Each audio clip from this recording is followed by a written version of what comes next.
Hello, all, and welcome to another episode of Mr CCDV bullshits us all. Mr. CCDV tells a story. No, you're right the first time. Oh, shit. I just gotta say that intro reminds me of something. What does it remind me of? Oh, I got it. It's been a long road getting from there to here. Oh, you earned this one. It's pretty good for shit. All right. Sorry, folks. I am feeling like death upon the gravestone today. But I'm here, and Mr. CCDV is here. So I'm going to step out of the spotlight here because, as I've said all week when I was promoting the show, it is very important to myself, and it is very important to Mr. CCDV. Let's face the cold facts that we get these stories out now while he's still able to remember them and is still able to do them. It is important to myself and it is important to Mr. CCDV. And we're going to have a few jokes, a few laughs, as you just noticed, along the way. And so it's very important that we get this done. So, Mr. CCDV, where are you going to take us today? Well, I was thinking since Christmas is coming up, maybe next time I'll do all the Christmas stories. Oh, so awesome. This time I'm thinking we'll do convoy stories. Oh, awesome! So next time we get to hear about how you were part of the first ceasefire of World War I. I'm not quite that old. I had it. It was there. Yeah. All right. Joy to the world. Yeah. They put a fucking stop to that real quick. What's that? They didn't fight. Ah, shit. We gotta fix that. Okay. No, wait, anyway. what did they sing? I think it was Silent Night, right? Silent Night. Yeah, something. All right. Like that, yeah. I can't remember right off the top of my head. I know they exchanged chocolate and stuff, but yeah. cigarettes too. That was a very civilized war. Yes, and then the British higher ups made sure to put a stop to that. And a few gas attacks fixes that right quick. Oh yeah. Well, I always have mustard with my chocolate. Yeah, absolutely. But anyway, getting back to the heart of the matter here, two crazy fuckers bitching and complaining and making jokes about shit we shouldn't be making jokes about, but fuck it. My legs hurt. My back hurts. Yeah, everything hurts. My legs and my back hurt. All right, so convoy stories. All right, so where are we going?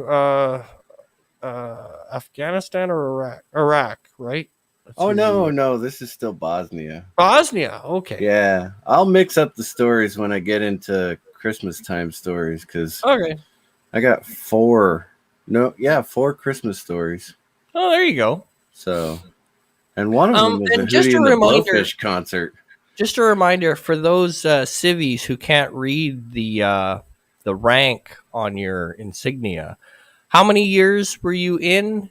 And 18 years and 3 months. I was medically separated, but I was medically separated for a shattered ankle. Okay. Not for multiple sclerosis. And so even though the multiple sclerosis had caused the problems with walking and concentration and things like that, they didn't evaluate that because I hadn't had the diagnosis when they separated me. Gotcha. So I was medically separated from the Army at 10% disability from the Army. The VA rated me at 100%. Okay. All right. So, and your finishing rank? Sergeant First Class. That's a E7. Okay, so you're still working for your money. They didn't promote you to that wonderful thing where you just didn't have to work for your money anymore. Right? Are you kidding me? Sergeant majors have a hell of a lot more responsibility than sergeants first class. I was trying to give you some credit. Shut up. Oh yeah, right. No, yeah, I work for a living. I was trying to be nice. All senior NCOs work for a living. It's the officers you got to worry about. Yeah. Don't call me sir. I work for a living. I heard that a couple of times from a couple of my family members too. It's scary. It's pretty common. Yeah. You know, my cousin's worst day was when he got told he was being promoted to lieutenant.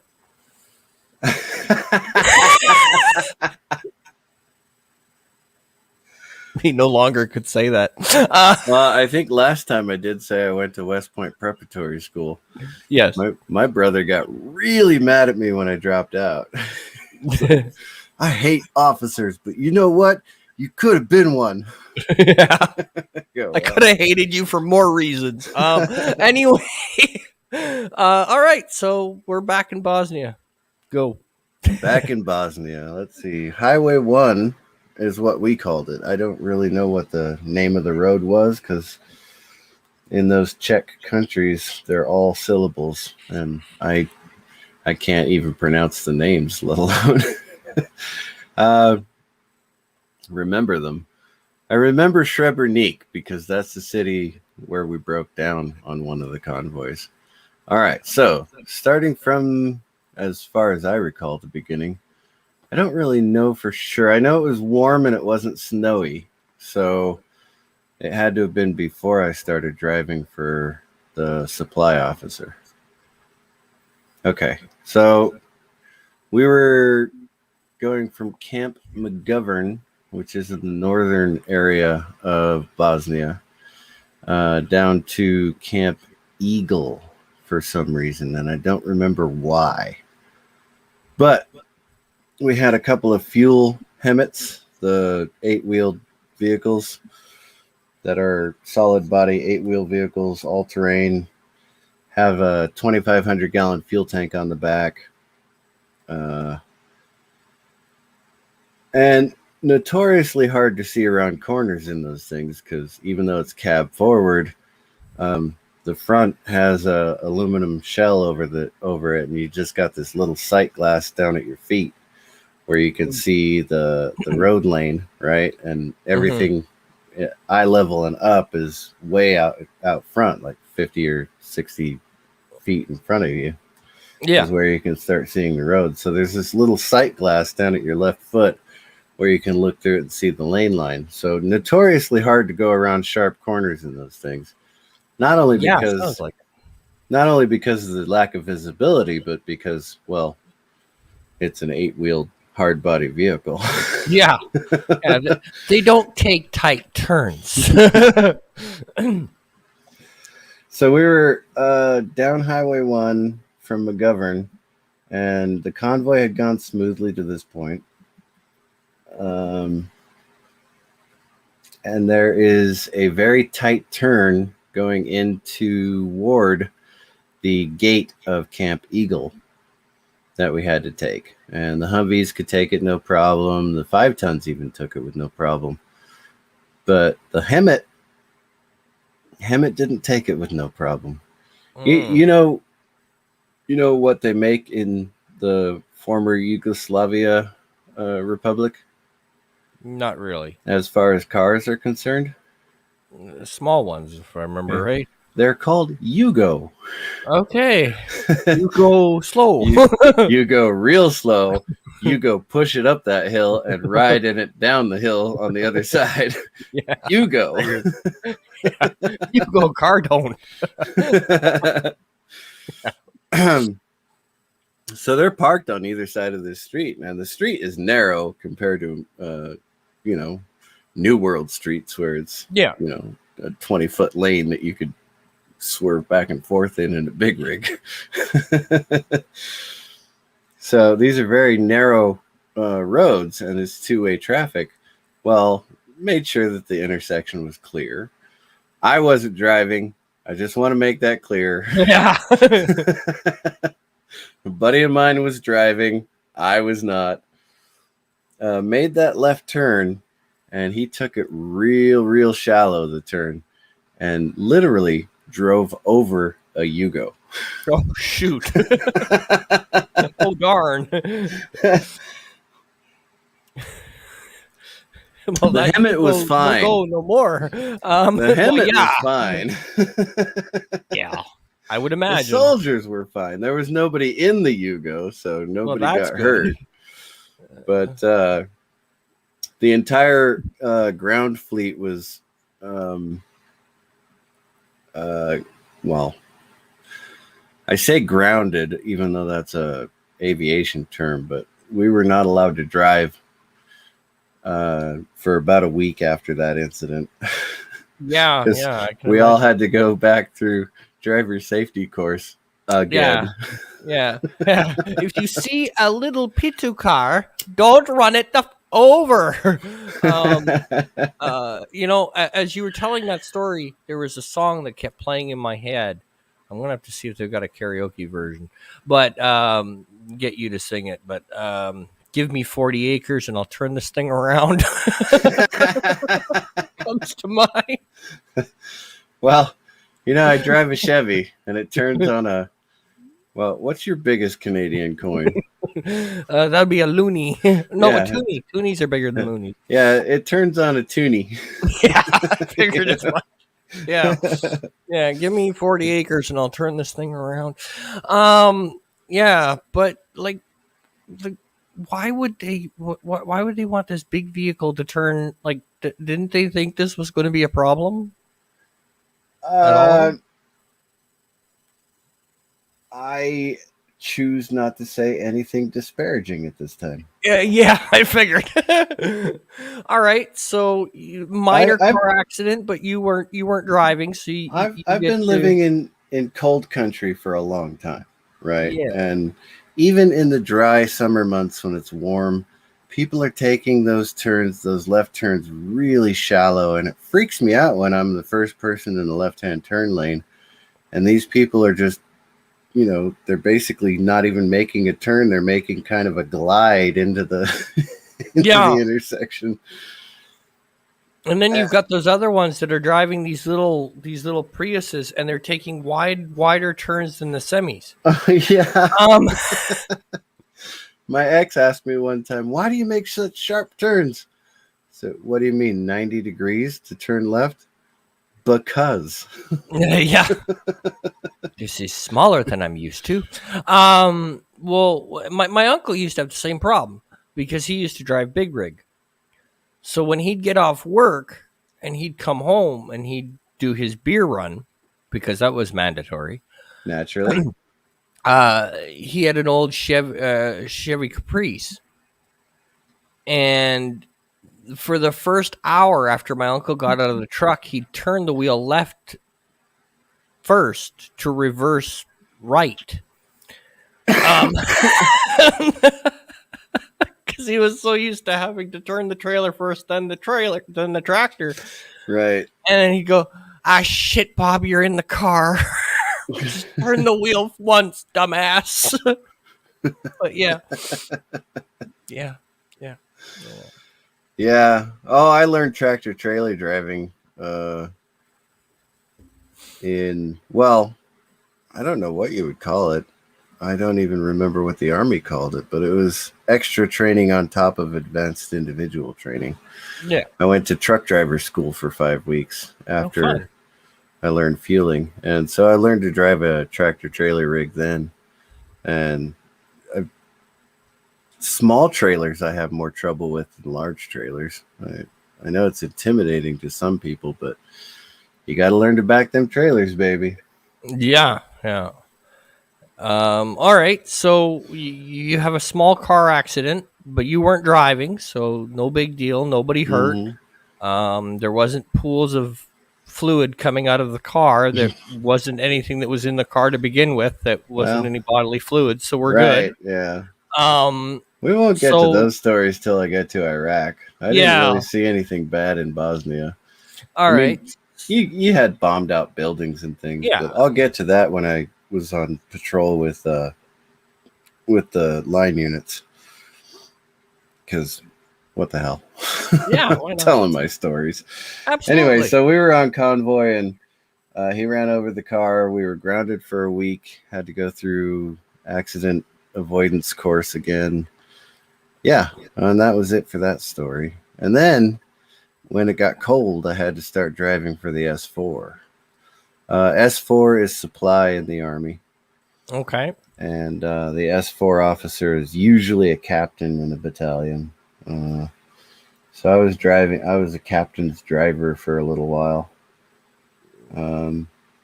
But we were driving back and forth constantly 2 or 3 times a week between Camp Eagle, Camp McGovern, and a couple of other camps I can't remember the name of.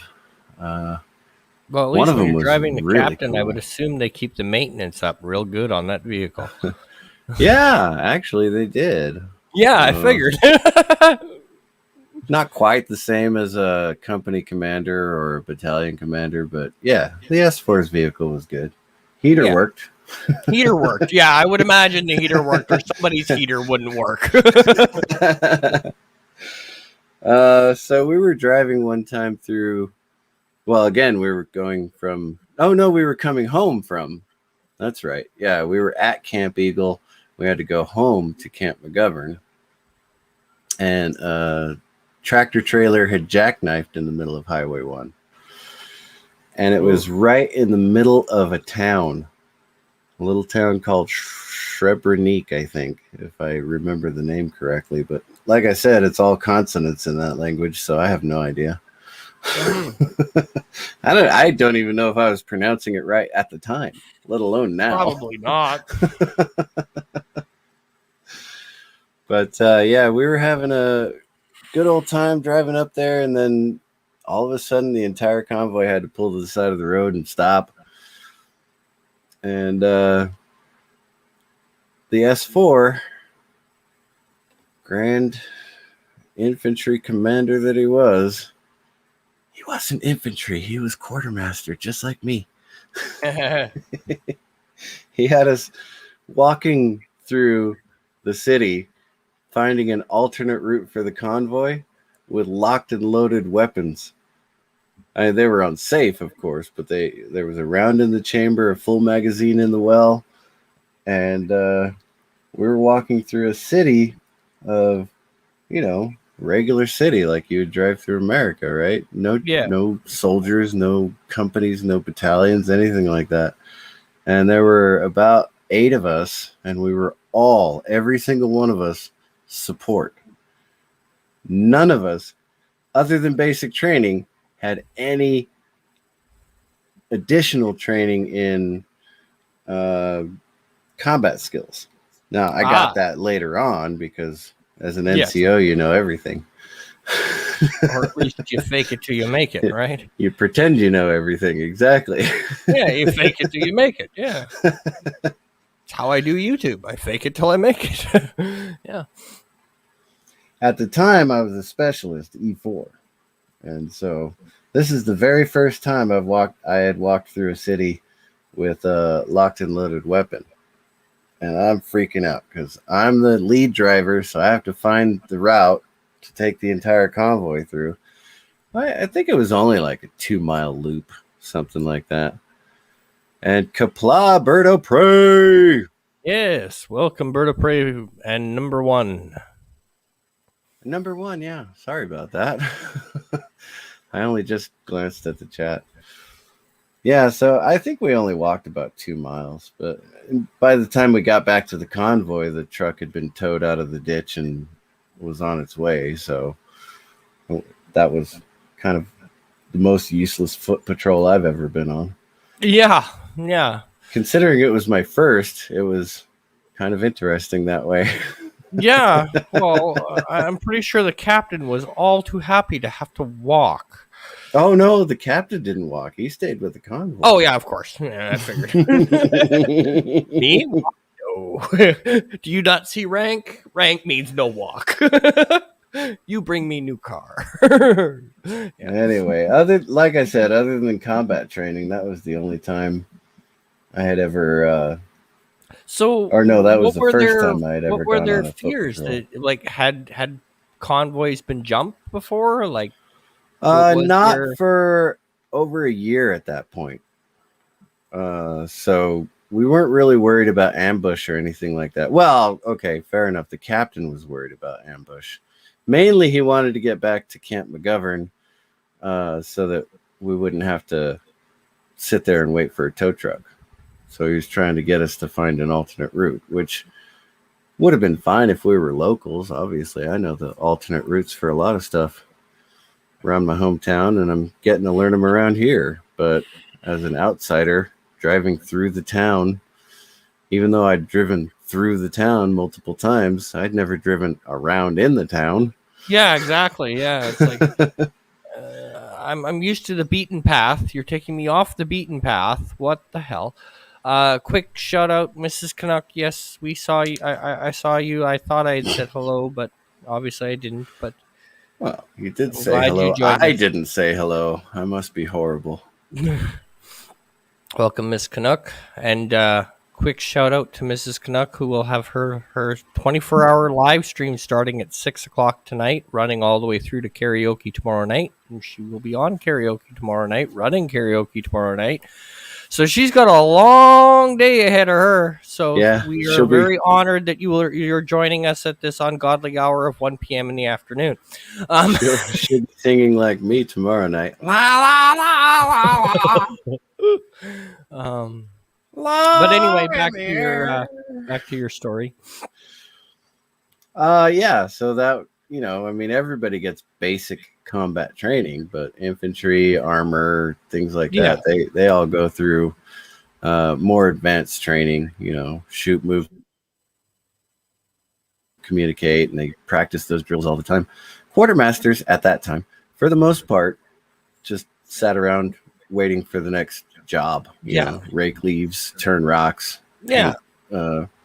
paint this, do more preventive maintenance on your vehicles, which never gets fixed because the Army doesn't have the budget to fix vehicles, and all that stuff. Yeah. Well, why fix them when you've got a garage full of them? So that once in a while, every 6 months, we'd have to go out and actually learn some more combat training. At that time, like I said, after the events of 9/11, we did a lot more combat training. I would imagine, yes. Yeah. At that time, it was like, okay, remember back 2 or 3 years and see if you can walk through the city without killing anybody. Yeah. We were walking through the city, and high school students were coming out on the sidewalks, raising their hands, going, "Hey, soldier, thank you, soldier." Yeah. You're going to shut up and let me get my job done. Let me please. just get through here, please. Move. Don't make me move you, please. If I had known then what I know now, of course, I'd have waved back and shouted back, "Hey, no problem, guys. Just coming through." Yeah. Now move your. Got any beer? Yeah.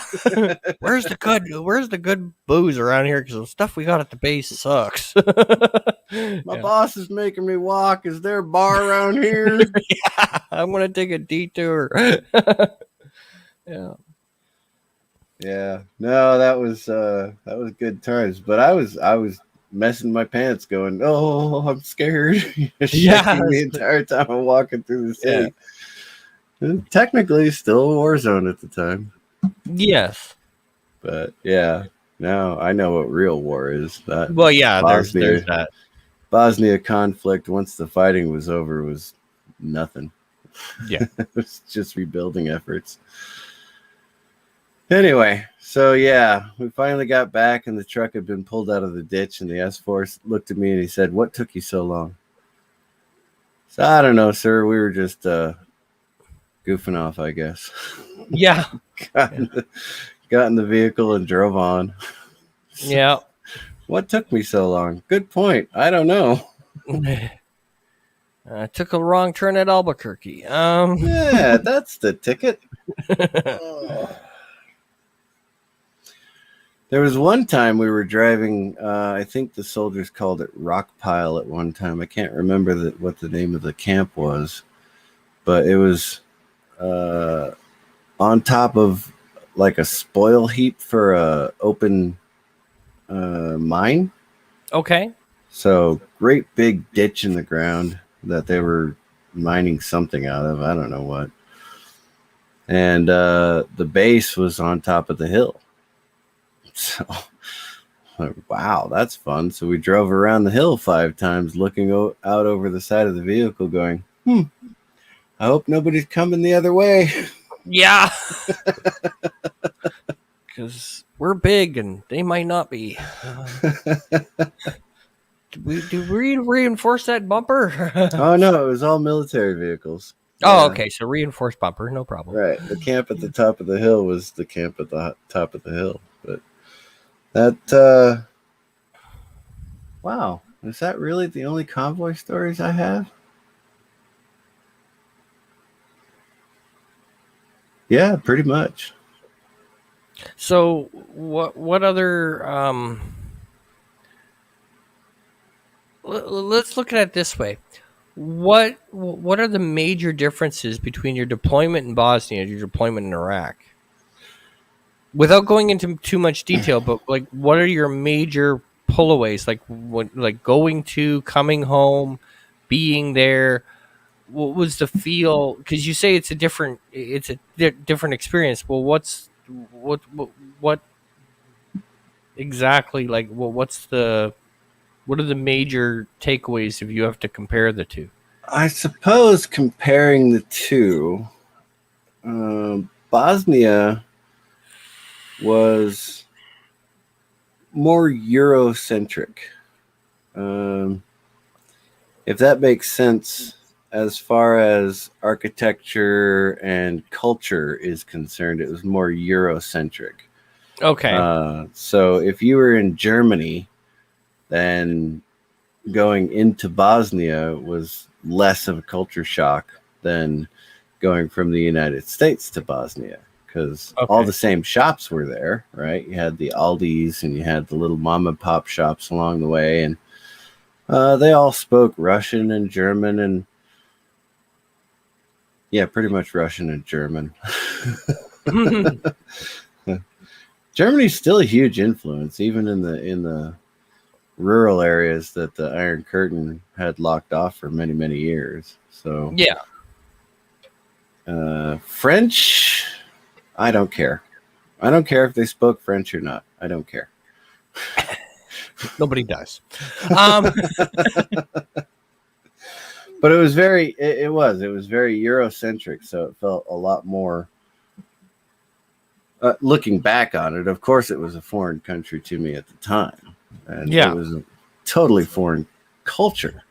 While I was on convoys, we would have to slow down and, basically crawl until the guy leading the donkey with all the sticks on top either went off to the side of the road or turned off to his little driveway to his little shack at home.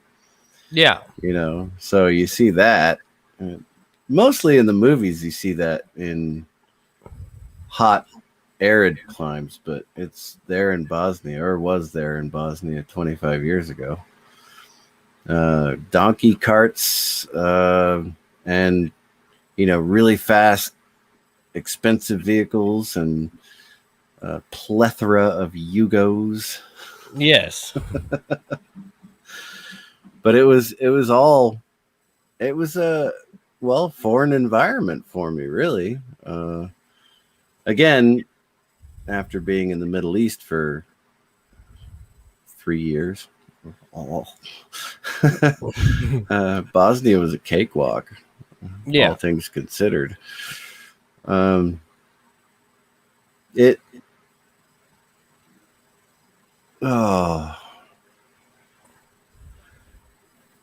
instance, I'm a little bit out of order. I was on gate guard one time, and we had local nationals working on the base. Okay. And we had started with local nationals on the base in Iraq as well. However, that did not go so well. Because in Iraq, the local nationals that were coming on were pace counting the major buildings on the base. And when they would leave the base, they would either voluntarily or involuntarily give the insurgents the proportions of the base. Gotcha. And so it became a was- safety risk in Iraq, whereas in Right. Bosnia, it was, Whereas in Bosnia, the girls were flirting with all of us all the time, every time they came on base. I mean, one of them sprayed me with perfume, and I didn't worry about it being poison. yeah. So in Bosnia, it was more laid back for the most part. I mean, obviously, we did our security checks and things. Well, obviously, yeah. For the most part, it was like, oh, hey, ladies, good morning to you. Nice to see you again. And, oh, hello, we're coming onto the base. Yay. Yeah, and then They do the laundry and do the cleaning and stuff like that. And then they'd go home and take care of their families. And they were making tons of money off of the U.S. Army.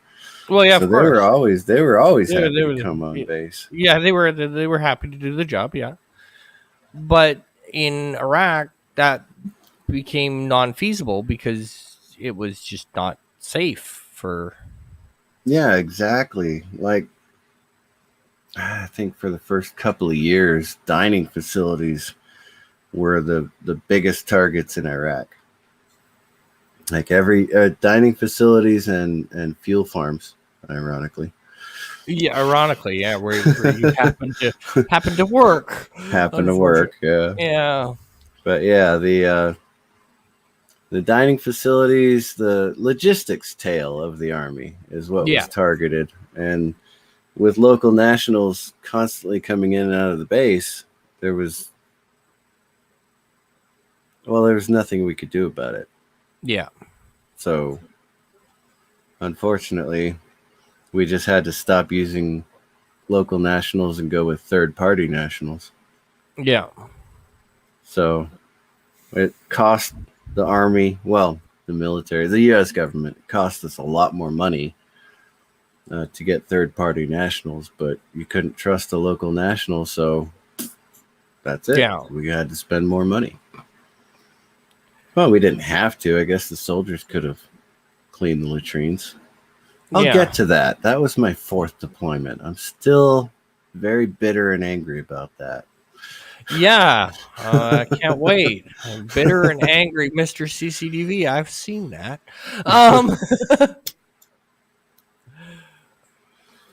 So yeah, those are the convoy stories, but I guess well, in Bosnia, it was your first deployment, so it's your first like real drop into. Well, people might shoot at me.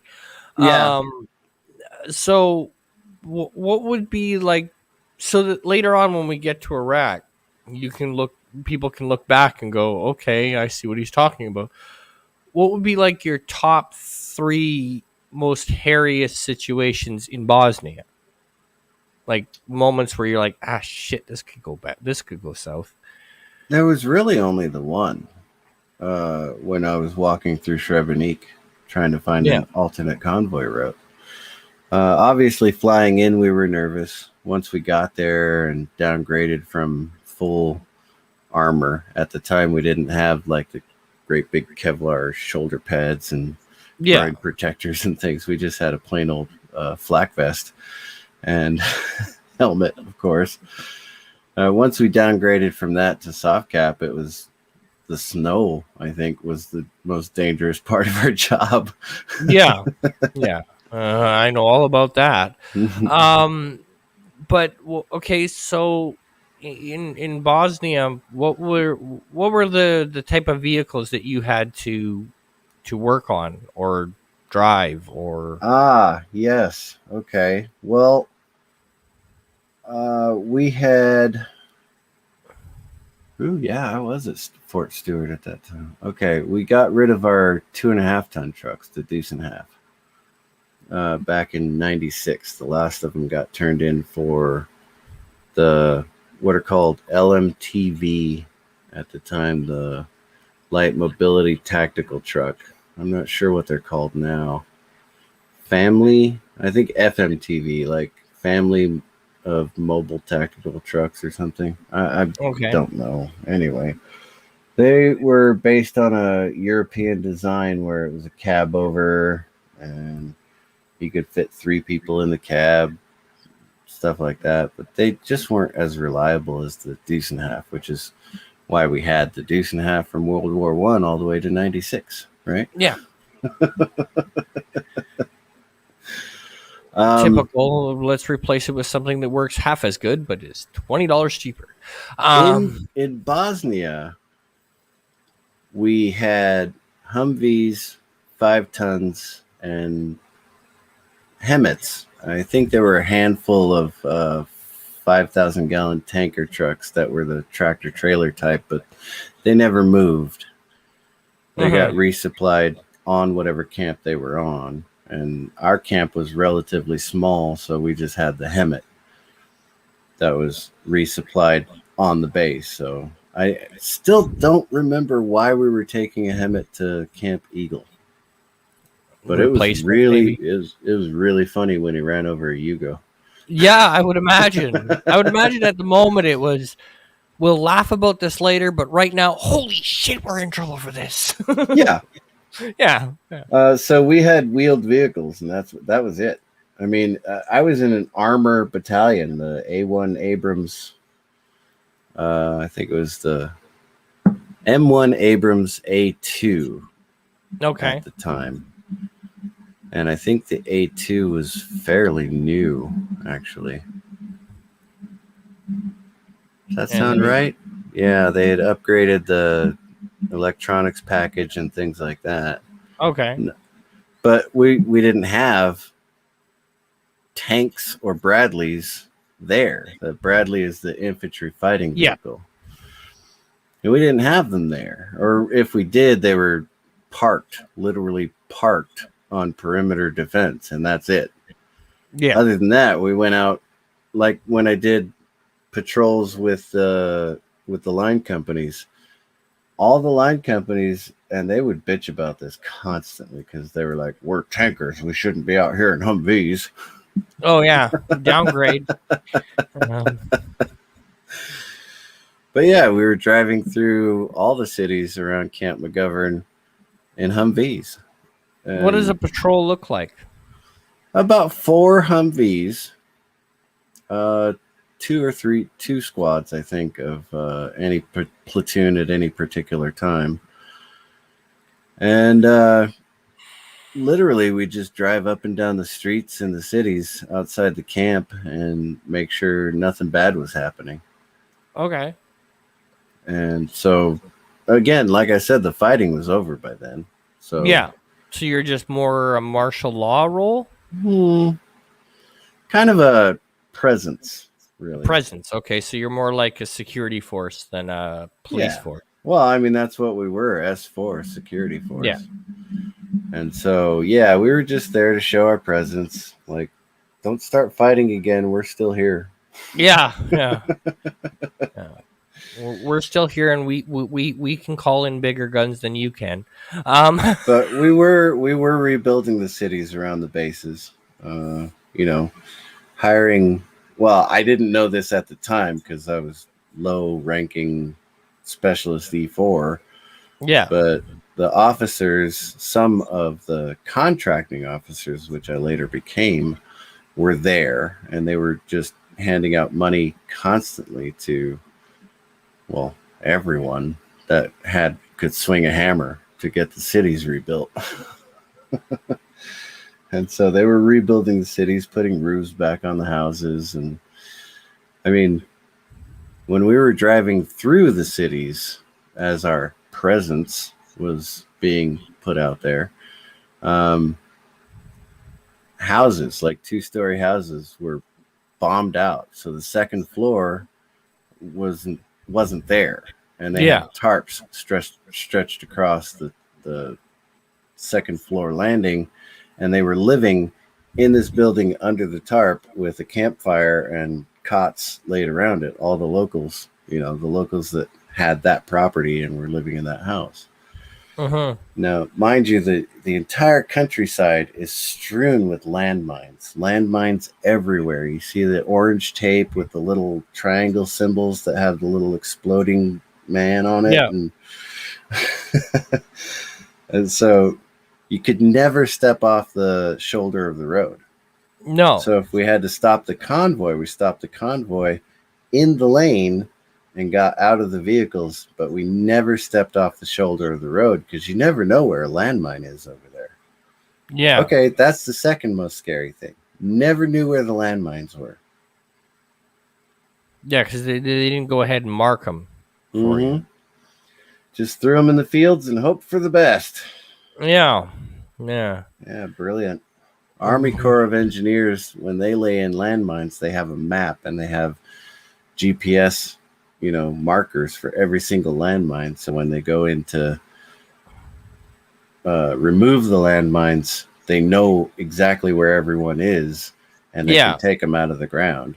So, but during that conflict in Bosnia, they were just tossing landmines willy-nilly everywhere across the world. Yeah, it was just, will it fit there? Yeah, put it there. Do people walk there? Yeah, put it there. I'm surprised they didn't do anything with the roads, though. I didn't see just pre-cleared. Yeah, I didn't see any of that until I was in Iraq. Yeah, that was nasty. My sphincter still tightens when I pass a box on the side of the road. I would imagine. Yeah. So with Bosnia, what other, like, was it just the United States, or was it a UN? Oh, it was a UN coalition, actually. Yeah. And, so who was all there? That's another good one. We went to. Yeah, it was Camp Eagle. It was one time when we were at Camp Eagle, and we got to go to the Brits side. Okay. And we went to the shop there, and they had bottles of liquor. Oh, yeah. I'm sure they had ration cards for it, right? Like 1 bottle per week or something like that. I don't really know because the U.S. Army wasn't allowed to at all. Yeah. Even the British, the Royal Navy still has their rum ration, and don't you dare talk about taking that away, or somebody's head will go down the plank. Yeah. So we walked in there, and there was shelves full of beer and shelves full of whiskey, and we all went, oh. They knew we were there, so they were like, no, you can't have it. Yeah, sorry, but your commanders don't like you. Damn you. So Miss Canucks asked this, so where does Norah Jones fit into Bosnia? Yes, where does Norah Jones fit in?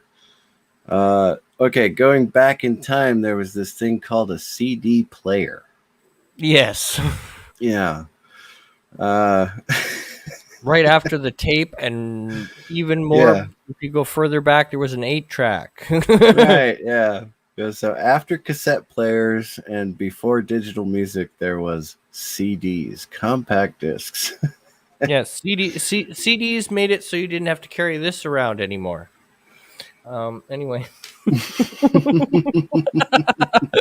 Anyway, go ahead. Well, because last time I think we talked about the sea huts, right? 20 men stuffed into a little tiny closet. I mean, we had our little cot that was a French fry wide and a little cubby hole where we could put our personal gear and stuff. And all I had really with me was the portable CD player, pack of batteries right next to it, headphones.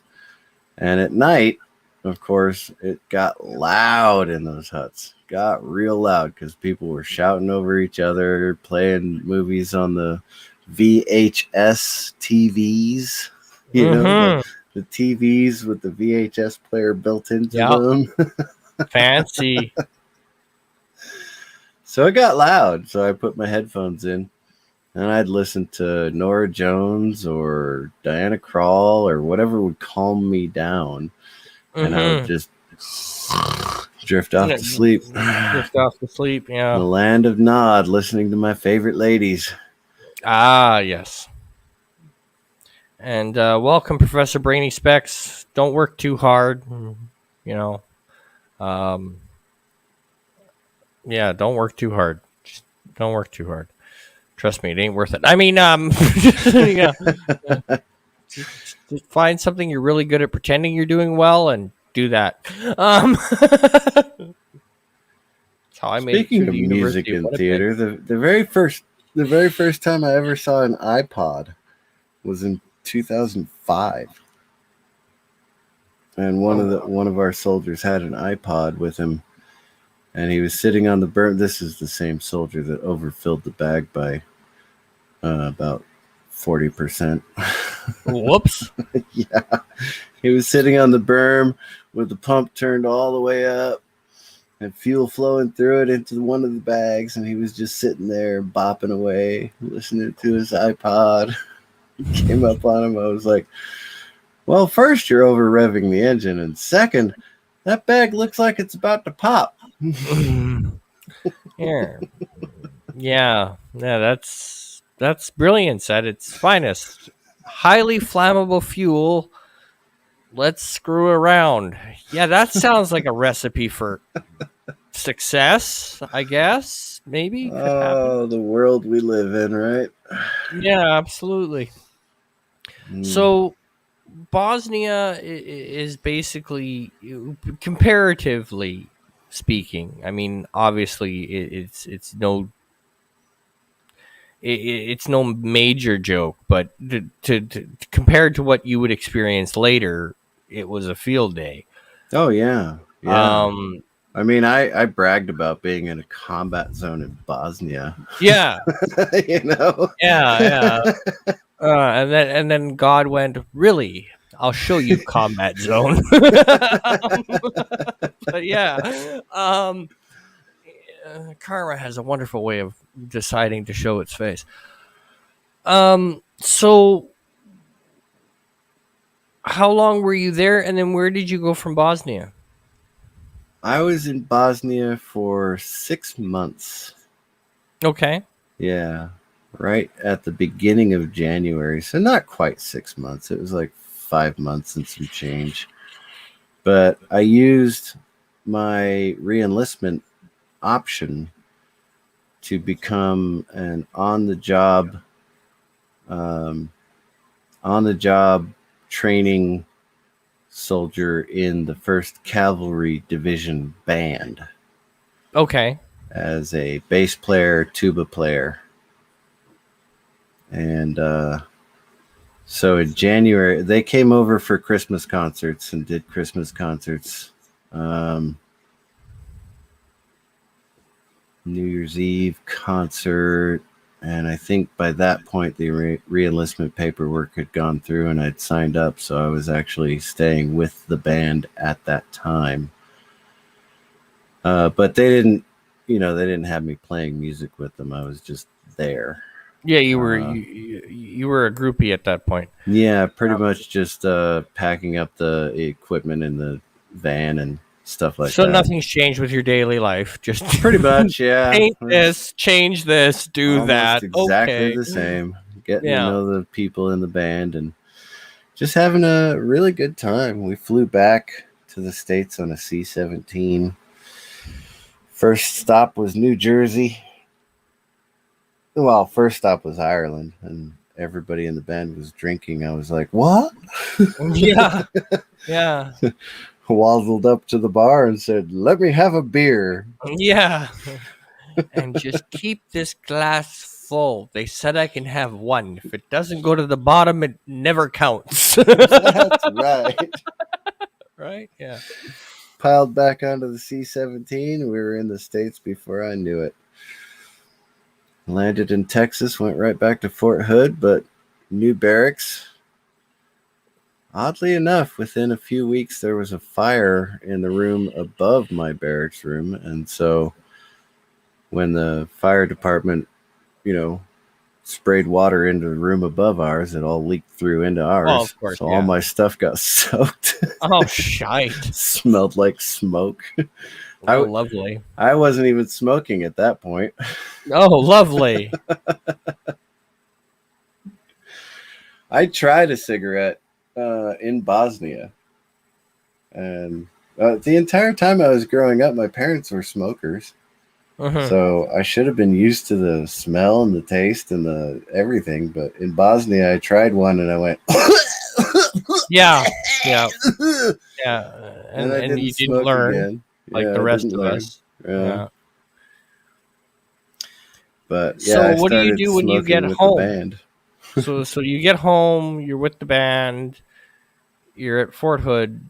What do you do? Like just tour with the band for the next years or so, and then Yeah, about 2 years we did what was called 4th of July Freedom Fest, where we would play patriotic songs, and we would march in every parade that anyone ever invited us to. Change of command ceremonies, those were the worst. oh, As why? as a tuba player, Oh boy, you just picked the best instruments in the world, don't you? oh yeah, oh yeah. So you got 40 pounds of brass sitting on your shoulder, and you're standing there for 40 minutes waiting for the colonel to stop talking.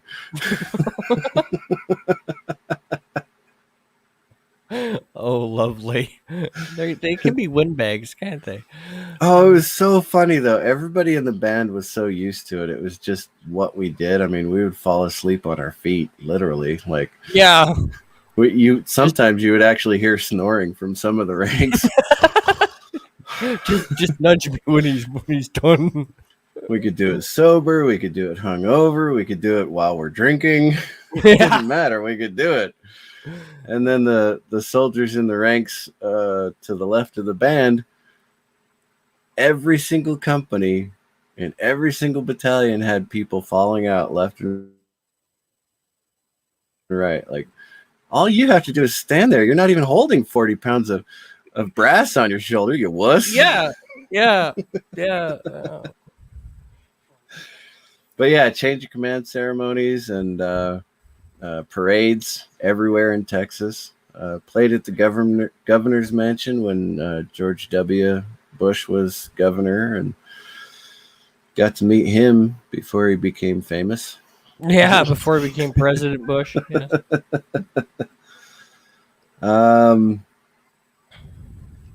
governor's mansion. Oh, Mardi Gras. Oh, okay. Ooh, boy, Mardi Gras was. I said we could march hungover, we could march drunk, and we could march sober. Yeah. Well, there was no sobriety that weekend. Yeah, I would imagine. I would imagine.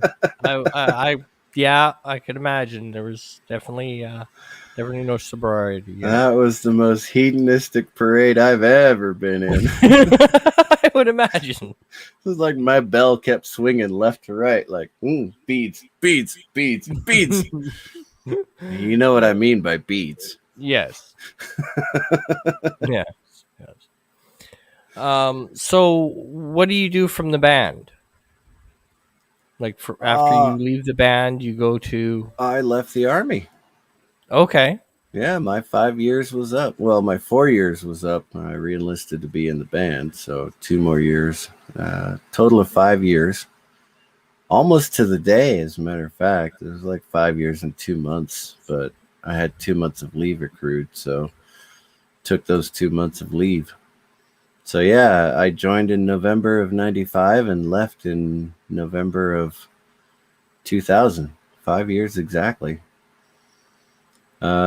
Went to Colorado and started driving for a company called Resort Express.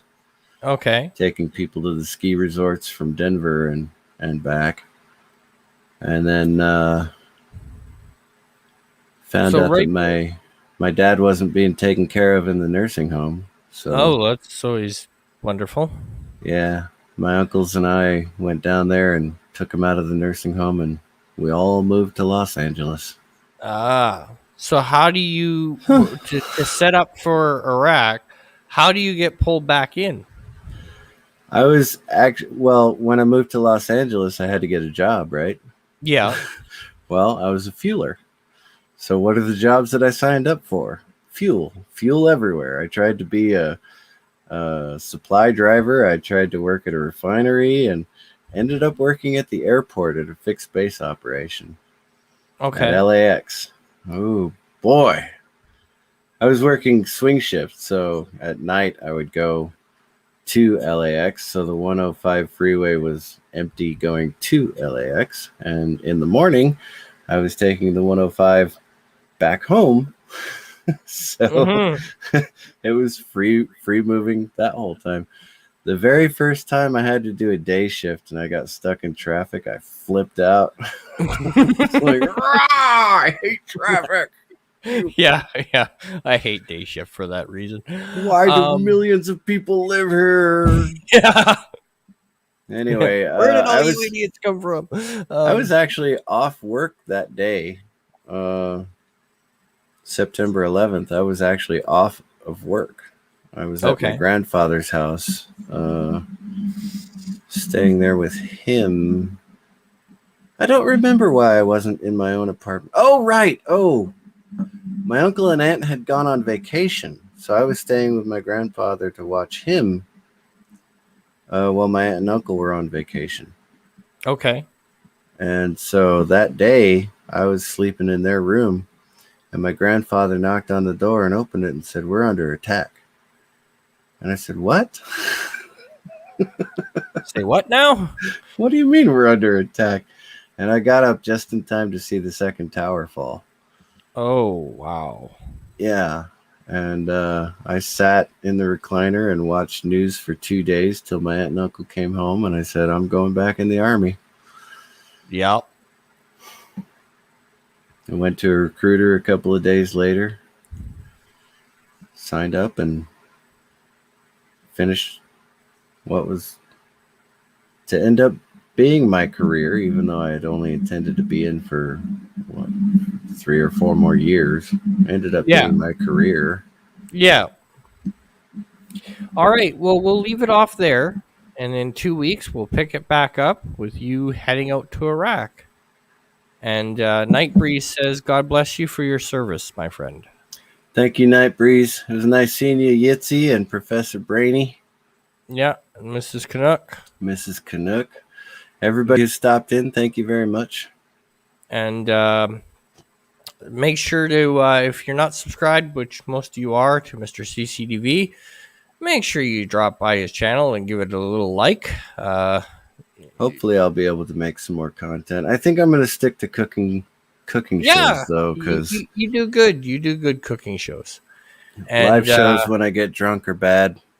Cooking shows when I get drunk are funny. Yeah.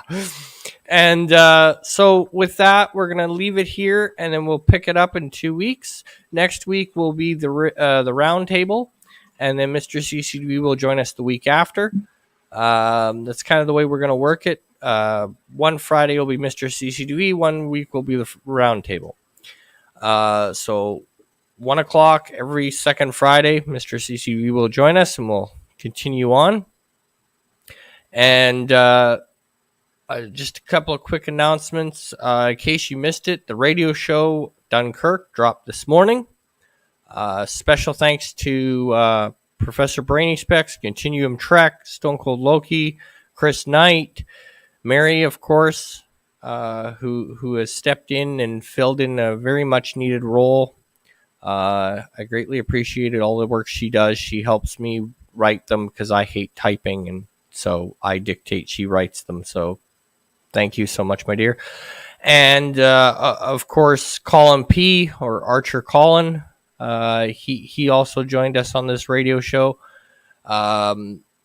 It flows very well. Stick around for the last line from Jeff. It was a good one, I think. It made me laugh anyway. And I didn't die this time. Yeah. Or get cast as a coward. Yeah. Well, never know. We could put you in.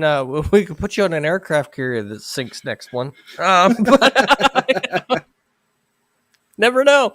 But with that, I'm going to say thank you, and as my old co-host used to say, thank you, and good night.